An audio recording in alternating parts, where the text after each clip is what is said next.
ریاست وسکانسن میں ٹینا کے ڈیری فارم میں کام معمول کے مطابق جاری ہے۔ There is a huge demand.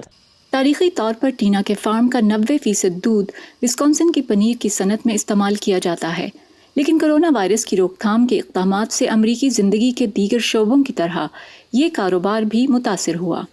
When the restaurants and the schools and the universities had اس وبا کی وجہ سے جب ریسٹورینٹ، سکولز اور یونیورسٹیز کو بند کیا گیا تو 70% دودھ سے پنیر بنانے کا کام روکنا پڑا۔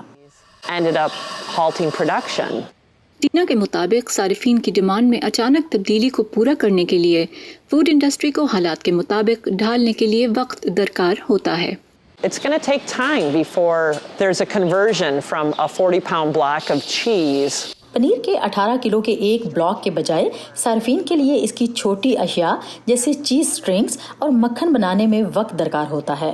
Seldom does a consumer go to a grocery store and want to buy کوئی صارف کم ہی گروسری سٹور میں جا کر 2.5 کلو گرام پنیر خریدے گا۔ انہیں شاید آدھے کلو گرام کے چھوٹے پیکس کی ضرورت ہوگی جنہیں بنانے کے لیے مختلف آلات چاہیے۔ You have to have different piece of equipment set up differently.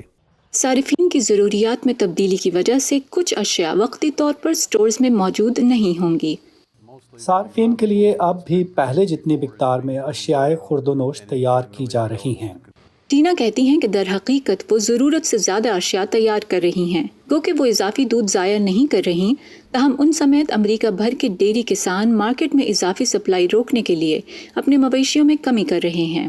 But we are learning a new ہم کام کرنے کے نئے طریقے سیکھ رہے ہیں۔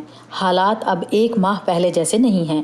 کووڈ-19 سے پہلے امریکی گھر کی بجائے باہر کھانے پر زیادہ رقم خرچ کرتے تھے، لیکن اب اس ٹرینڈ کے پلٹ جانے سے فوڈ سپلائرز کو اپنے آپ کو نئے حالات کے مطابق ڈھالنے میں مشکلات کا سامنا ہے۔